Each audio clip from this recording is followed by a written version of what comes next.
Okay, here we are.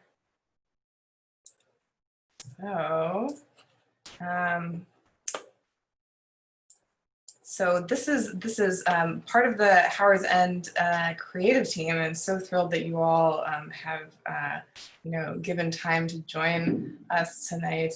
Deb and I are sort of going to be loosely facilitating, but I know that we don't need to say very much. There, it seems from what we've heard about this process, there is a lot of conversation.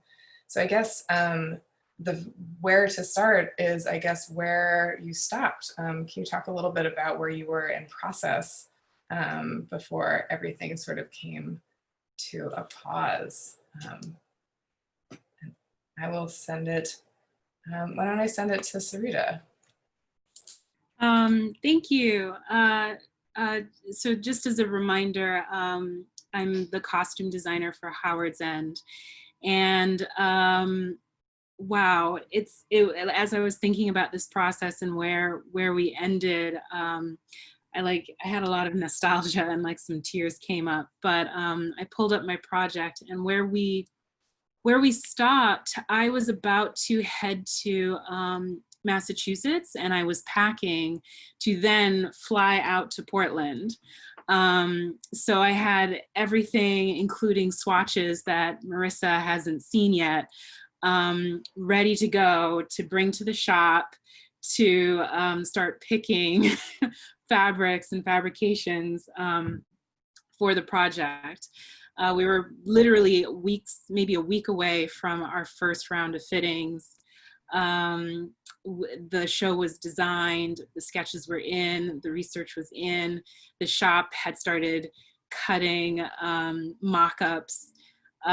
We had just made this great breakthrough with one of our sort of mystical characters, Mrs. Wilcox, which was very exciting, and we were very pumped to like try and start working out what that was and what that journey of that character was. So that's really like where everything kind of like took a pause. Was at that point. We had our shopping list ready to go. We were in full swing of production. Yeah. So should I pass it? Yeah, I can jump in. First I wanted to mention our awesome scenic designer who couldn't be here this evening, Kimie Nishikawa. You can see her beautiful work on the website and on her website. And we were in Lighting Land, my land. I was about 90% done with the plot. So it was pretty much there. We were still like figuring out a couple questions here and there. And I had just come off a crazy cruise ship with Kate.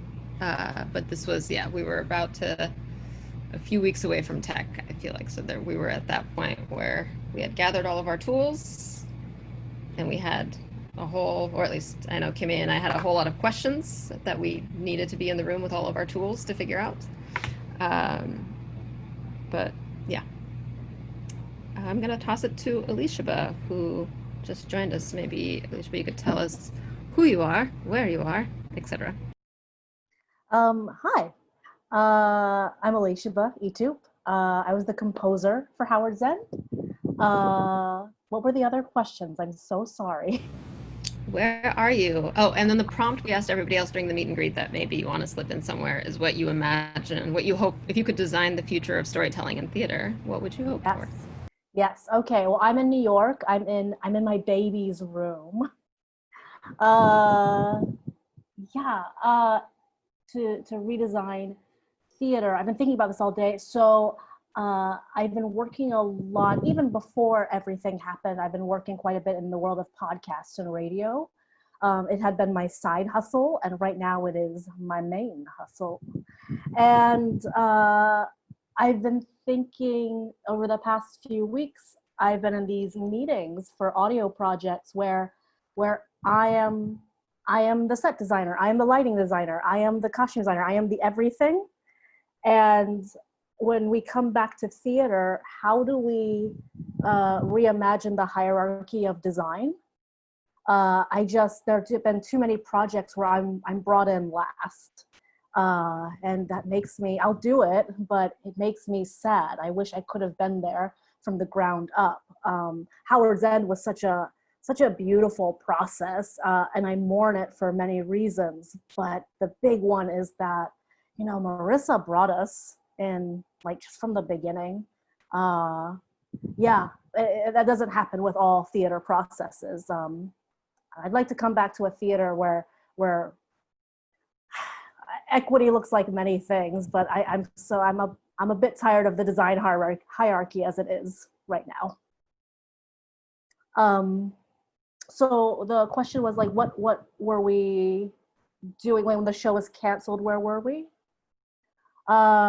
So what date was the show canceled? Was it March 15th, 17th? Yeah, I think I called you guys on, we shut down our theater on like the 12th or 13th, and I feel like I called you by the 14th or 15th, being like, I don't know. Yeah. So at that time I was a few days away from my due date. Baby happened a little late, so I was very preoccupied with that. But also, when I wasn't packing my hospital bag, I was working on music for our show. I tend to, you know, do kind of the bones of the music before we go into rehearsal, and rehearsal is where things really come to life for me. So I was really looking forward to anticipating rehearsal starting so I could just keep developing what this was. Ben and I had several meetings at this point. We had Google Docs galore where we just broke down the show for ourselves, what it could sound like, what music might want to happen at this moment, where sound and music might want to be married together. Yeah, I think that's where we were. And then, yeah, I had this music and I would play it for myself.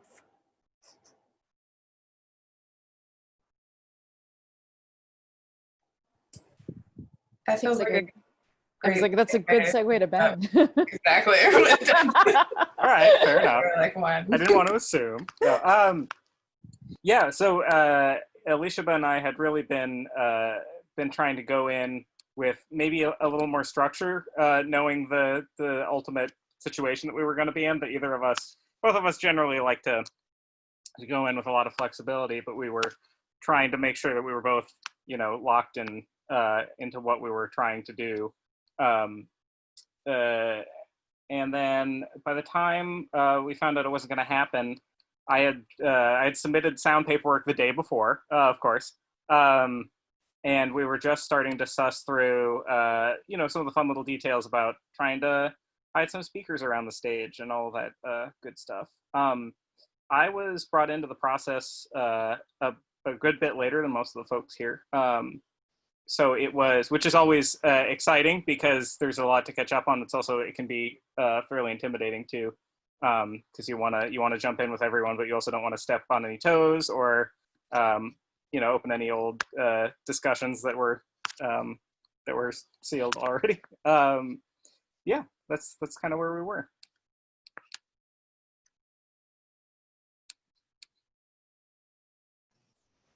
I can cap it. I miss you guys so much. It's so awesome to see your faces. Let's do all the plays together. Yeah, I mean, this like all design teams that are awesome, this was an awesome design team, and we had the beautiful fortune of going through a workshop process together. So the designers came in and saw that workshop. And then we had one of those, you know, those delicious things that don't always get to happen in person, but those delicious moments of spreading all the images on the table and talking for hours and you know, emptying the coffee pot. So there was, for me, it felt like there was such a richness in the texture and liveliness of the play that as Carolyn Hewitt, the adapter, and our incredible team of 4 actors were bringing to life this world premiere, the designer, it did feel to me like it was so sort of wrapped up tightly with the journey of how the world was going to live on stage. Yes, so that's, and it was, yeah, March was brutal, and every month's been brutal since, but here we are. It's such an interesting thing when you're looking at a process sort of in medias res, and it sounds like you all had a process where everyone is able to come in at like a very similar time, which is a beautiful and unfortunately kind of uncommon thing. As a costume designer, there have been many processes where I come in and the set's like completely designed and just handed to me. It's like, you will make this work, make your colors work, accommodate. Lighting designers come in, they're like, well, here's the whole set, and like you don't really get any input. So I'm really heartened to hear about this process where it sounds like you had a really sort of beautiful, holistic time together, which, yeah, that's a lot to mourn when a process feels, you know, so good and from the heart. I'm really curious about, like, so there's that beautiful moment in tech where like everybody's in the room and everything's coalescing, and like, even if you're not there in person, I think, Elisheba, you're very preoccupied these days, you know, but sending Ben in there and knowing how tight your relationship is, that you didn't have that time in the room. So I guess, like, in finding out what are your processes like, or what did you want to see upon arriving in the room together? You know, like what do you feel is sort of lacking because you didn't have that time together? I hope that makes sense. Because there's so much excitement about creating together, and when you don't have that, there's a stutter. I think what was sort of speaking to your question, Deb, and a little bit to what Marissa was saying, I think what was exciting about this process also is that we all came on and the script wasn't done, which is really exciting, which is actually, even though we all do new plays all the time, that's not quite often the case. And I do feel like in our conversations with each other and with you, Marissa, I feel like we did discover some things together that really affected the script, which is, and not just in a, oh, right, okay, so this is nighttime, you know, sort of way, which is exciting. And just like really thinking about when we read the text, like that we leaned into this kind of mysticalness that like really came through, and how do we sort of push that. Sort of related to that, I know in terms of set and lighting world, there was a lot, especially in Act 2, which in this case happened to be the upstage part of the set, which was really related to the natural world of Howard's End, the literal place in the play. And there were just a lot of experiments that Kimie and I were excited about running in the space, both in terms of there was a painted scrim, and behind that there was a space, and then behind that space there was hay, and then behind that space we wanted to have water, we couldn't have water, we put in mylar, but we didn't know exactly which angles of light on the mylar would make what things on the cyc that was behind all of that. So we had all of these layers of depth, like literal and metaphorical depth, that we were excited about seeing how they played together, how the materials and the light played together. Could you even see anything through that painted scrim? We don't know, but we think so. But yeah, so there was a lot of like, we know a lot is going to happen back there, and we're going to just like pepper in all of our thoughts of what it could be, how we can bring nature into that space, and then we'll see. Yeah, I'm happy to jump in as well. So I think we were a week away from rehearsal actually starting. And for me, I was very excited to include the actors and to bring the actors into our process. What was great about the team that I got to work with is how flexible and courageous like everybody was, including our set designer, and just with our 4 actors, they had to play something like 20 characters. So I had to literally plot with Marissa many hours of how we thought these transitions between characters would work, and all the tricks that, from coming out of pockets to coming out of benches to coming out of the true, like where. And then even who gets to leave stage and who doesn't.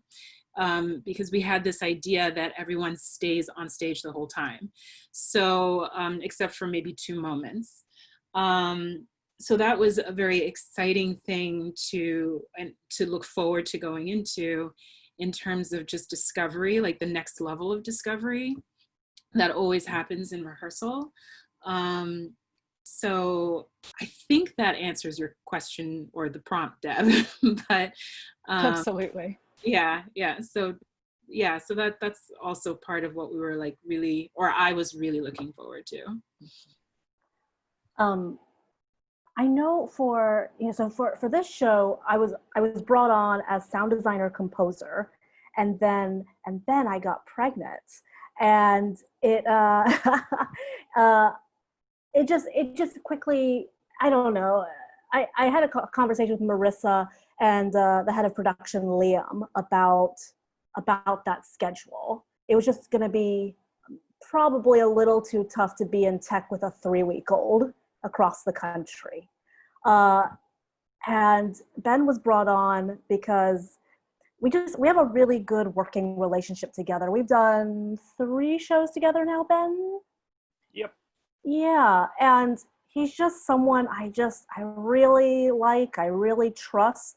And I personally wasn't interested in Ben coming in and being like the assistant who puts my sound design out there and I'm not there at all. I think to be a sound designer, you need to be in the room.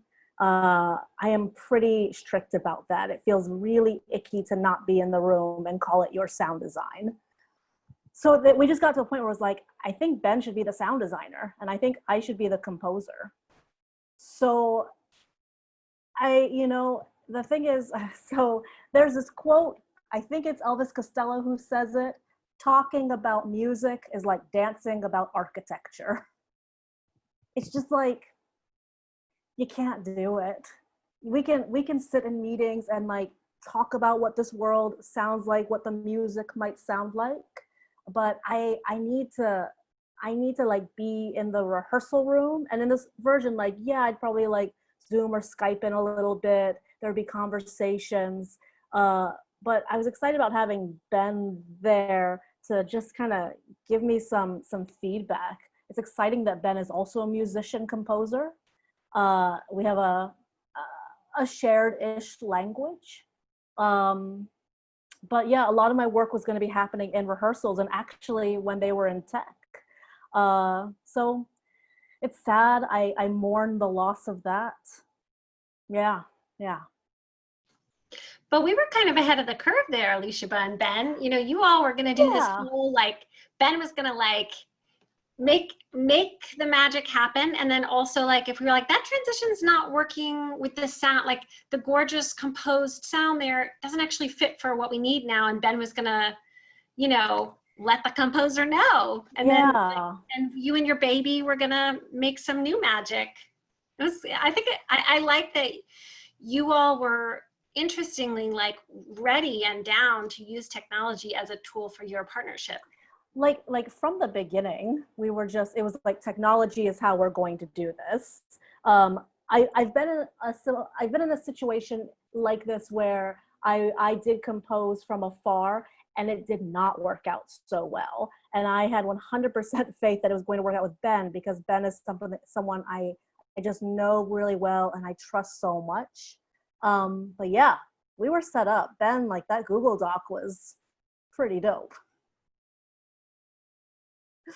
I think that to sort of jump away, I guess, from the actual theater part of being in the room, the thing that I'm mourning the most was it's so often in theater that we all hunker down into a theater for tech and we just live and breathe the room we're in. and we don't talk to each other about who we are and about what's going on in our worlds outside of this theater that we're in. And to me, there is absolutely nothing that like brings life to a rehearsal room, especially during tech, than someone, you know, bringing their kid to visit. And we all can stop and like be humans for a minute and acknowledge each other and the time that we're taking to do what we're doing, and sort of bring that intention back with us. And I was really looking forward to being all in the room with you, with Elisheba, you know, remotely, and Elisheba's baby. I thought that was going to be a really wonderful thing for all of us, and I'm really sad it didn't time out that way. I have you know, I've gone back and back and back to Lorraine Hansberry in these last 4 months. She's a source of deep inspiration for me, and I thought maybe I could share a quote that I was going to read at our meet and greet that has become even more present and prevalent for me now. And it relates to Howard's End. Howard's End is a play that it has ghosts in it. It's a memory play. It's about a matrilineal line. It's about the women's relationship to the earth and this gorgeous tree. And so Hansberry offers this. The poets have been right in all these centuries, darling. Even in its astounding imperfections, this earth of ours is magnificent. But oh, this human race. I can hear the sounds you must be uttering in response to this last remark, but this is the way I feel right now. I tell you, there is much to hurt and astound the innocent heart in this world. Much, much, much. A couple of days I didn't want to do anything but build a treehouse and forget it. You know what I mean? There are times when you are sure that the peace in symphonies and grass and light and mountains is not to be found in this life. And honey, that is a desperate feeling. That's a little Hansberry for us, that it has both the a sense of awe of life itself and a sense of sorrow, desperation. And I feel like Hansberry captures theater so beautifully too, in the sense of presence and essence. And yeah, I'll toss it back to the group. Yeah, I think Howard's End is so strange. It's such a strange piece. I think because you look at it on the surface and you're like, why are we doing this sort of stuffy bodice play, play now? But I have been thinking about it a lot as we move through this strange time, because it is, I feel like it's such an interest. It uses the use of the sort of natural world, supernatural ghost. It's like you can't even like really define it or put your finger on it. What's sort of in that world, and then brings the very, very human ideas of class and capitalism and certainly gender roles and like the strictures of society, and like pits them against each other in a way that you wouldn't expect from a work that's sort of dressed up this way. And so I think that's the exciting thing about putting this piece in the theater, is that I think you can lean into all of that more than perhaps in the novel or in the movie or what have you. Like you can really dig into all that and see how it speaks to us in this particular moment. Yeah, and which changes literally day to day, which is exciting. Masha, I'm so glad that you brought that up. The design process is so heavy in dramaturgy and imagining, and as you said, that you were in this new adaptation, and all like in constant conversation from very early, and sort of sparking each other throughout by conversations and introducing concepts. And I'm so curious about this particular sort of supernatural and natural element. And you had said that there was a new discovery about that. And I'd love if folks would talk about that a little bit, and also like, how do you communicate that information through your design? Because a lot of that, you know, it might be in the text, but it's elevated and amplified through the design. And how are you seeing that sort of like woven through the various fields?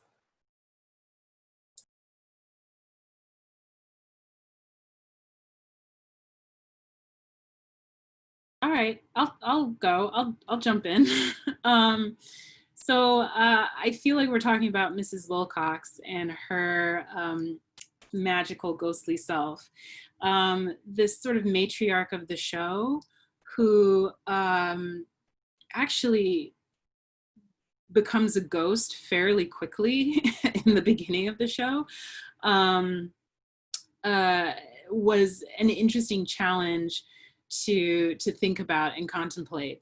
And it was through the reading that we discovered, or the writer discovered, that it might be interesting, the writer and Marissa discovered that it might be interesting to share the role amongst all 4 actors. So then for me as a costume designer, I did a lot of deep thinking of what does that mean? And Mrs. Wilcox is very much connected to Howard's End and the tree. So I knew that she had to be magical and she had to be mystical. And there was a part of me, like, when you get that note from a producer or director and they're like, just make her disappear magically, you know, and then the costume designer looks at the lighting designer and is like, can you do that? So I came up with this idea of a magical garment, which is based in like a shape of the period, but that it could break apart into 4 to be shared amongst each of the actors. Part of that was like for practical reasons, because if we had one garment that everybody had to share as Mrs. Wilcox, I knew that we were going to lose track of this garment and that it would become a nightmare. So I was like, okay, we definitely need multiples. And then I was like, well, if we're going to do multiples, why not just go with it and make it a thing? So when it's together, it's the whole human being of her that we see at the beginning. And then when she evaporates into a ghost, we can see the melt of this woman shared between each of the actors, and then therefore how she propels the story forward and how she sort of conjures what happens as things go through. And I was excited to see how that magic would then translate in the set, in the lights, in the sound. So that was one of the pieces that we were like pushing to have mock-ups in rehearsal like ASAP, so we could really discover what this thing actually meant. And it's something that I still am very excited about, because it was so rooted in some of our early research and our early conversations, and then to see it just get tracked all the way through to the end was going to be really delicious to see fulfilled. Yeah. I don't know if anyone else wanted to add to that, or Yeah. It was so awesome. okay. It was really gorgeous. And the process by which we got there, I love your description of like everyone looking around and being like, are you going to solve that? But it was a very organic journey to that. And also so much around research images. I mean, so many conversations as a group around research images and what was inspiring us, and you know, kind of, what was really energizing us. And then Sarita, you kind of took that information and created this gorgeous concept. Yeah. I know Elisheba and I had been fairly on the same page about how to sort of build that world of sound and music. But it is really cool to sort of, from the order of operations of an idea like that, we sort of posit what we might do with it, but we won't actually know for sure until we get to see what happens in the room. And those discoveries are always, you know, so exciting. And we were we had been playing a lot into this idea of the tree being sort of a part of that character, but because the tree is so omnipresent in the set, and both very excited about just Kimie's design is just so brilliant, and the way that tree just juts up into the heavens and you never get to see the end of it. That meant that tree could be absolutely as huge as we wanted to make it over the course of the show. So it was a really cool way to sort of assert a very physical presence for a ghost on stage that we were very much looking forward to seeing how that and the cast and Sarita's work all got to interact together. I just wanted to show sort of an image of the model. Let's see if I can make it happen. Yes, here it is. Just so everyone can see what we're talking about. I think, yeah, something that we have been talking about a lot is that there's those layers upstage beyond that painted countryside image that I spoke about before, but also even obviously within the room, there's this like period specific room that is also maybe a contemporary museum that is also has a giant tree in the middle of it. And I think Mrs. Wilcox and this idea of our sort of matrilineal natural selves can be sort of can shine through how we're using this space. And I feel like the space is actually really flexible in terms of, are people with the tree? Are people pretending the tree isn't there? Are people, you know, there's this whole section in the play of people writing letters to each other. And so this idea of distance and how we relate to each other and where people are in the space when that's happening and how much of that is coming through some of these natural elements, etc., while people are stuck in their little rooms in their cities. It was exciting to play with. Okay, I'm taking it away.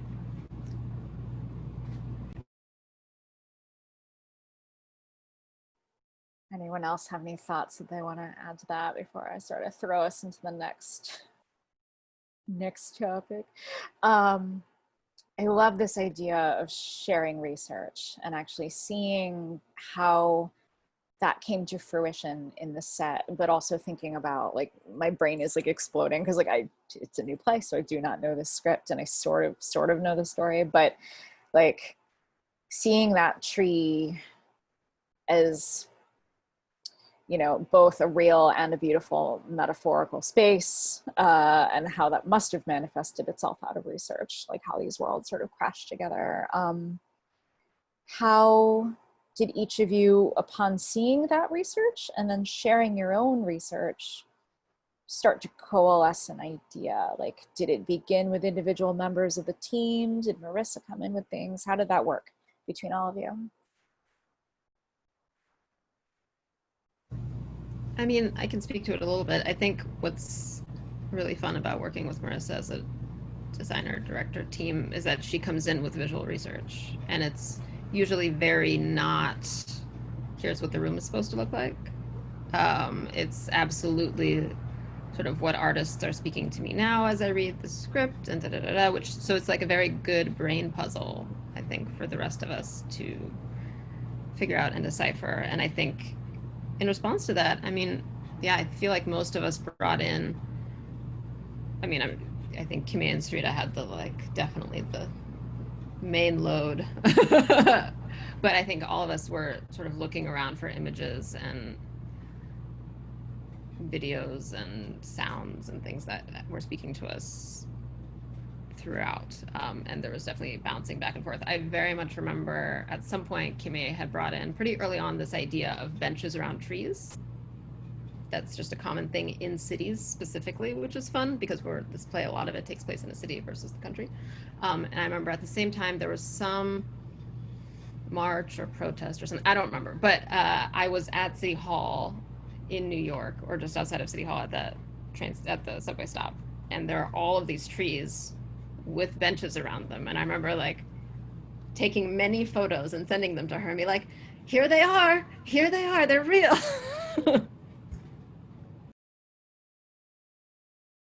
I do want to give a really special second shout out to Kimie Nishikawa and just her her incredible vision and her work, which Masha just shared on this show.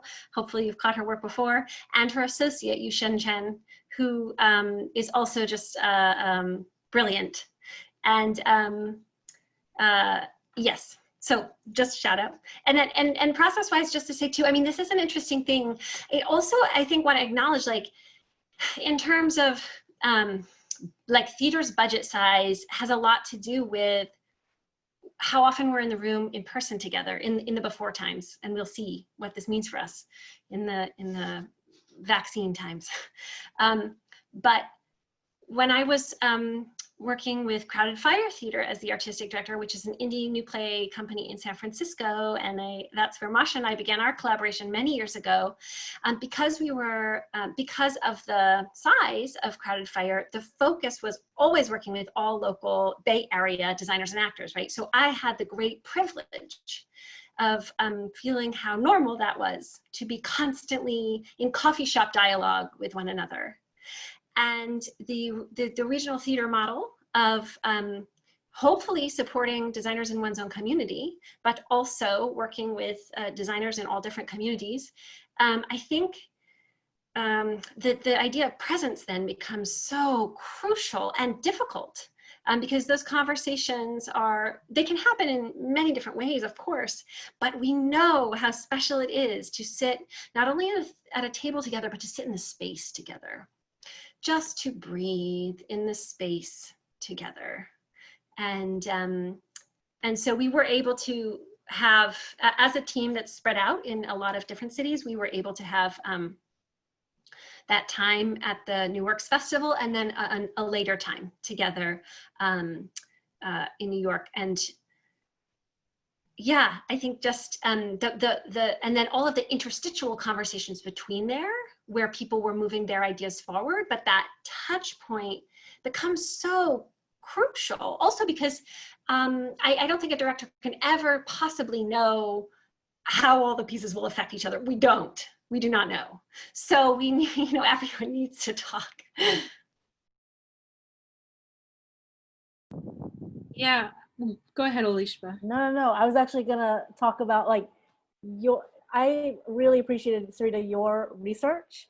I find that like Masha and Kimie were putting beautiful things in, but there's something, I just loved your research. I am finding more and more, I will like write music while looking at the costume designer's folder. There's something about the costume designer's folder that really speaks to me. It feels, I don't know.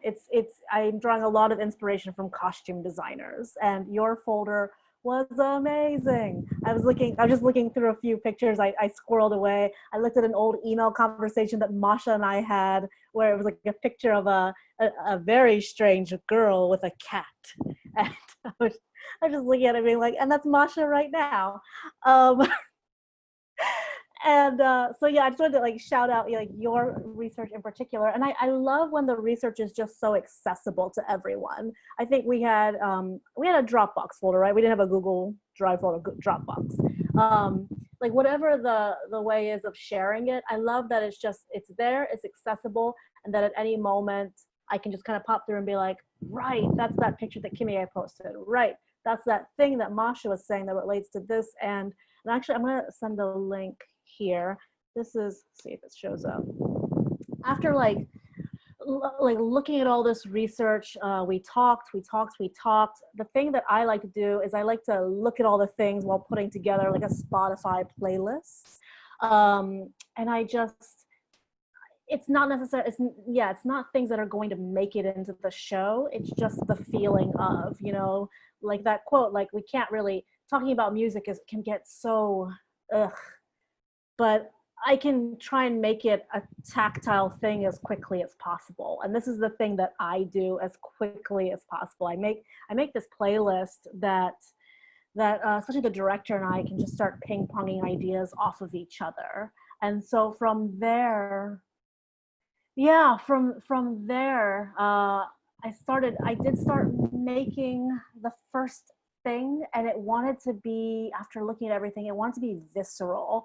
It didn't want to be, I think Howard Zenn's like, yeah, you could make it a stuffy bodice play, but it felt more than that. It felt like, you know, these women breaking free from some real patriarchal bullshit. And it was like, well, let's get some drums and guitar in there. And what I love about Marissa is that she was like, fuck yeah. So yeah, it started becoming a pretty like visceral, like drums heavy kind of sound. Yes. Yeah, I mean, I could pay the compliment right back to you, Elisheba. What was really awesome about this team and just how we were sharing research is there didn't feel like there was ownership over anything. And from that very first meeting, Marissa, that you were able to bring us all together to actually meet and be with each other, which I think is something that we're all mourning right now in times of COVID, is that we miss the community of the collaboration, that it just made it so easy to immediately message each other and be like, hey, I heard this, or hey, I saw this, and get excited to keep working and moving and telling the story together, even though we were in like different places. Masha, I think you were in like Russia or something like that. Like we were in all sorts of crazy places. And I remember, Elisheba, you being so excited about sending the music, and it was so great to get that and just feel that people are working alongside of you, even though we weren't like in the room together. So, you know, like going back to that thing I said at the beginning, like the hierarchy of design, this is a process where I didn't feel that. I feel like in a lot of processes, like the set designer rules and there we go. And like, I don't know, like I think Marissa fostered an environment that, yeah, we could all just reach out to each other. And I didn't feel any point that I was upsetting the balance of things. Like if I had an idea, like I throw it out there. If Masha has an idea, she's throwing it out there, and we're considering them equally. mm-hmm. Yeah. Sorry, interrupted. Yeah, no, absolutely. Yeah, go ahead, Masha. I was gonna say that, yeah, I feel like it's, what am I saying? That Kimie is especially, I feel like, good at this, or maybe just naturally inclined, I don't know. But because the first time we did a real full production together was also with Marissa. We did a production of Pride and Prejudice. And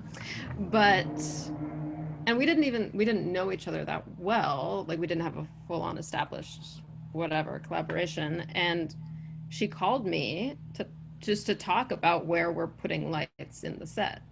And which seems, I know, very normal to do, but it doesn't, again, just usually by the timing of how people are brought onto the project, it doesn't always happen, or often the lighting designer reaches out, which is fine. I mean, it's our job to be like, okay, can I sneak something in here? Can I sneak something in there? But I was just like, oh, you're asking me. Okay, interesting. And so, of course, then doing this project after that, yeah, it was we're like constantly pondering where we're tucking things in and how things are functioning together. And it is, yeah, it's very non-hierarchical, which is nice. Yeah. And I wanted to speak a little bit to the smashing of the ideas of the rural or the countryside and the urban world, because that felt like it came pretty organically. There was a conversation that I'm going to, I hadn't really planned to talk about this, but I will, where I saw the casting and I knew that we were going to use the casting from the, or I had a good idea that we were using the casting from the reading as part of the real show. And one of our actors is visually African-American. And then we had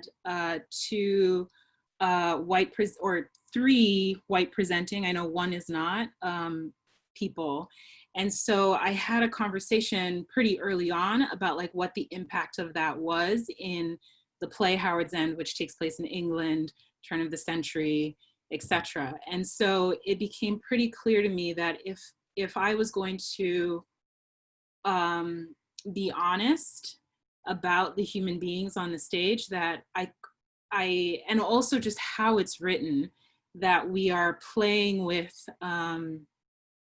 the actors as different characters, and that we're kind of showing the tricks of the show to the audience, that that I could let go of some of the notions of how do I even say this? Like, not period correctness, but that we could bring a modern element into it, that and actually like start to point some fingers, or like try to say without saying some things about like cultural, like what do we see here on stage, who is presented here on stage.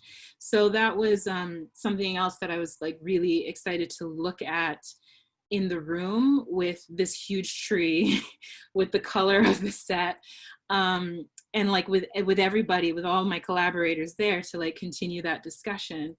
And what I loved about the set design, and I think what would have ended up being the whole design in general, is that it would have felt actually very modern, in its own way, in its own great, unique way, even though we were being very like conscious of period.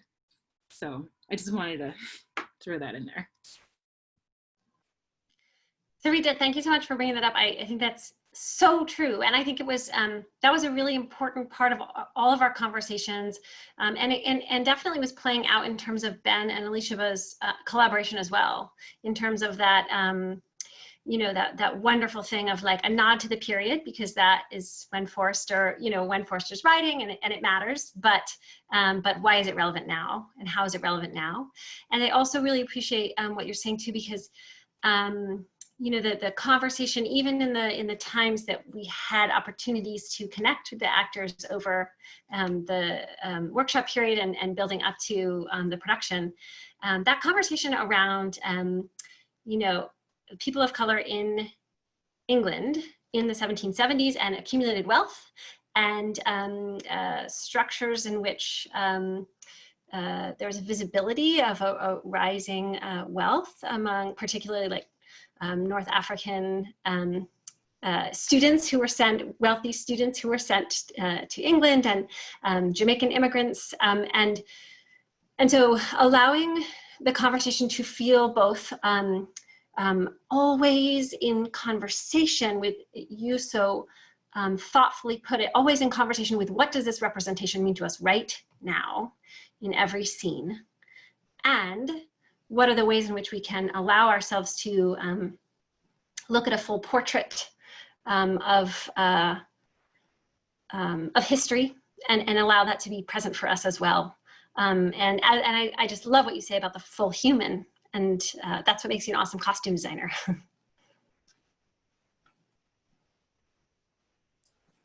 Yeah, thank you both so much for bringing that up. I think it is one of the things about making work in general, and also designing specifically, is that we don't make work in a vacuum.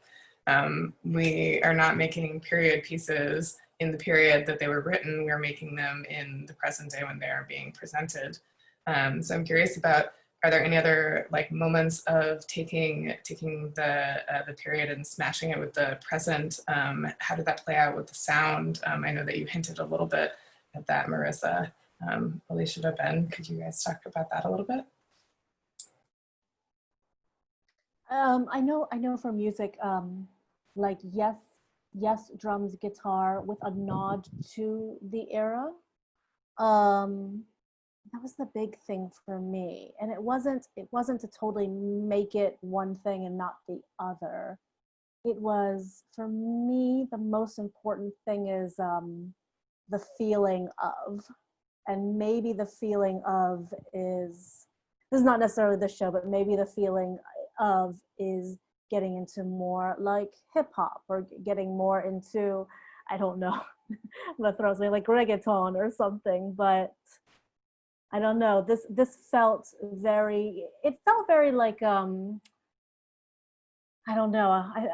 Like girl punk rock. I have to go back to like my old research, but it felt very woman forward. Yeah. And I think from a sound standpoint, because so much of what Elisheba was going to be able to do with that stylistic choice, and how much of that was going to sort of fall into transitional moments, that the best thing that I could do in order to support that, the strongest gesture that we could make together, would be to highlight that. So just in terms of facilitating that one idea, I would have been approaching it by taking sort of the naturalistic sounds that we were going to be using more in the real world scenes, and sort of pushing the magic, the ghostliness up into those transitional moments, so that we could really set the stage for them. Oh, I just remembered, Ben, weren't we interested in doing the house having a pulse to it?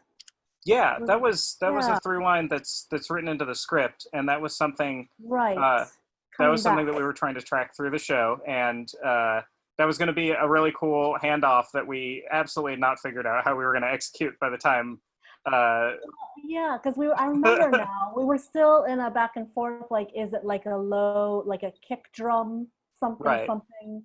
Is it something more of sound world? That was going to be fun to figure out. Oh, I'm remembering some things now. Oh, Right. no. I think we had both been hoping that, yeah, and then we'll seamlessly transition from your kick drum sound, it'll become the heart, and then everything's just going to work out perfectly, and someone else will program it. But, like you do sometimes. But yeah, that was going to be cool. That was going to be cool. Yeah, I think some of the modernity idea came through this whole both the museum gallery aspect of the set and lighting design, right? These like can lights that are in the ceiling, as well as the abstraction of the more natural world elements, right? There's the giant tree, there's all of the stuff upstage past this like painted idea of the countryside, right? That's something that's going into more elemental, and behind all of that is just like a plane, is a cyc, right? So it's just color space, and kind of having that color and breakup of the room ability, I think, is inherently throws us into sort of contemporary space and into contemporary art spaces. And I think that was giving certainly Kimie and I a lot of freedom in terms of, yeah, when do we treat the room like a room, and then when can we completely break that apart and go, because I feel like there's also a lot of character interiority throughout this piece, and how that is connected to the natural world. Like, how can a person, sit by that tree and be footlit through sneaky things you can't see and go into a different color space while someone is sitting in a chair thinking that they're in a regular old house, And so pitting those two, kind of society versus what's going on in somebody's mind, I think inherently trying to visualize those two things at the same time is pretty contemporary.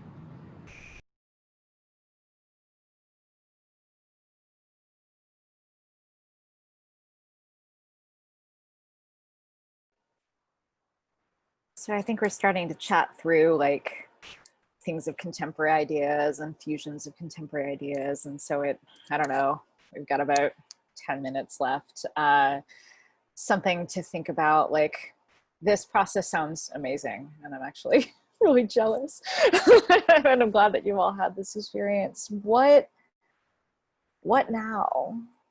Like, you may not get a chance to revisit this. I hope you do. I mean, I don't know what the future may hold for bringing this team back together and finishing out this show, but what are you going to take forward from this experience into the next realm? We're not going back to what we had before, really, in any shape or form. I think people may try. That's not going to work. I think the more we are in this pandemic, the more that the world is just changing. We're not going back. So can I just ask you, each of you, like, what are you going to take forward into your theater life, but also like your own life, and how you want to collaborate forward and what you want to do with your art moving forward? And you can take it in any order you want. I'll just say, I don't know what the future holds for PCS, because we're looking so many years out right now, and I'm really hoping to program this play with this team, and it will be a joyful day when that is true. So just to say that, and the question, what will we take forward? I was texting Chip Miller, who's the Associate Artistic Director at PCS, an amazing director and artist leader. And I was saying to him just the other day, can you imagine what it will feel like when we're back and we're doing like opening night, like curtain pitch, and like we're watching the show. I said, I think that we're gonna be like squeezing each other's hands and knees and like weeping from like the beginning, the middle, and the end of those opening nights in the season yet to come. And I can't wait for that. I can't wait. And I think the weeping, Deb, I think will be partly because we've landed on a new shore. I don't think it will be the land from which we came. It will be a new shore, and I think it may be more bountiful. Yeah.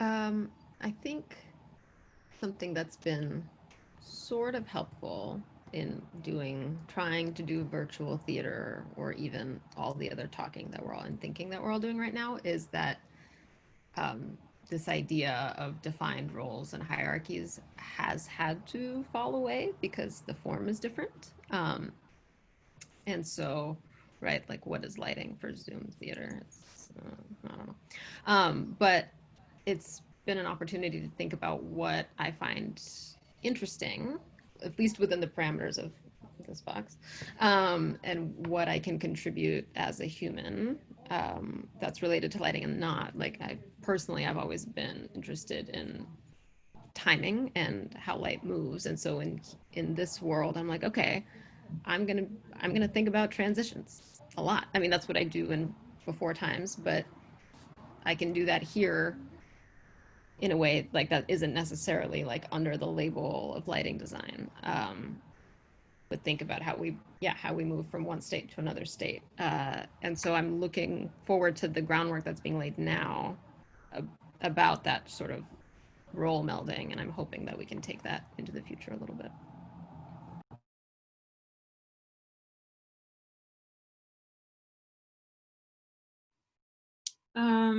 It's actually like such a weirdly complicated question that was partly answered from our earlier discussion point from today. There's so many wonderful things that people said that I hold true, and I think is beautiful and was a start of truth for Howard's End. And then like the country exploded, and I would hold on to that our humanity as artists stays center, and that we will hopefully in terms of the hierarchy, in terms of the labor, in terms of just breathing with each other again, that we will treasure that more and be present with each other more. Yeah,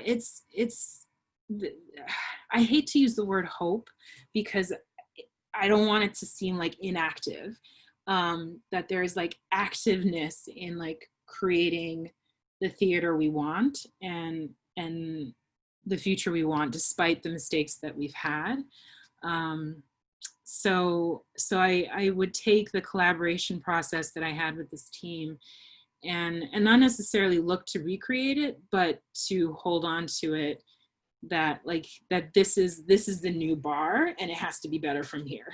Like it has to get better from this point. So that's what I would push forward. This is also, I didn't jump in right away because this is it is a complicated question. I don't have answers for myself right now. I also, our show stopped, everything stopped, and then I had a baby and everything shifted. And then the past month and a bit has been particularly brutal within this moment in history. Just to be a person of color in this country right now, this month has been so brutal. For this show, if and when we come back to it, first off, I'm gonna cry a lot when I see everybody in real physical space. And then second, I would be so excited to just sit down and re-examine this play. After everything we've been through, I think it's a redesign. I think there's a lot of redesign to talk about. That's what I'd be really excited about. And as for, the state of American theater, I think everything's about to be different. I hope so. I'm excited to figure out, what American theater looks like moving forward. Just to echo some of what has been said, I am excited to take forward the dynamic that this team had, and just to know that it can be achieved, and to not feel the need to listen to people who say that it can't be, and who people who genuinely don't think that you can have a wholehearted theater process with a group of people like you can get sometimes, and to try and just leave some of that cynicism behind.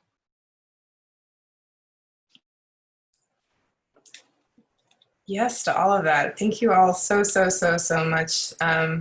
Some of the things that I've heard throughout this, other than just the sheer joy of collaboration and creating together, is just that this process and this work and these people together are excited about centering humans, centering questions and conversations, and just uplifting that if this piece does happen, how it goes forward is going to be different, because we're going to be in a different world, because so much of what you were talking about before was that it existed in the world that it was in, so it can't be necessarily frozen and just put in a new place. And the excitement to be in space and actively breathe together and re-examine together. So I do hope that for all of us, that we take these seeds of discoveries that we're examining from our past and bring them forward to new shores, like you said so beautifully, Marissa. Thank you all so much for being here. I'm gonna hand it over to Deb. Yeah, so thank you so much, everyone. I love that, even though we're here and we're all talking about the work and we're centered on the work, it really comes down to the people, the collaboration, and the people in the room. And really that true moment of being able to breathe together within virtual space, and hopefully eventually in real space again, which I think I will also weep and hug everybody with fervor. And when I see all of you after meeting hordes and hordes of new people and new designers and hopefully future collaborators and seeing old friends, I'm really moved. I'm deeply moved by being in a space and sharing space with all of you. So thank you to the Howard's End team. Thank you to all the featured designers on the website. Thank you to the team of Hold. What a great couple months. And thank you to all of you who are watching on Facebook and YouTube. And we hope that if you were on a team whose work also ended, that you will jump onto that website, get your design team back together, reminisce, send us your stuff, and let us help you celebrate all of the joys of your collaborations too.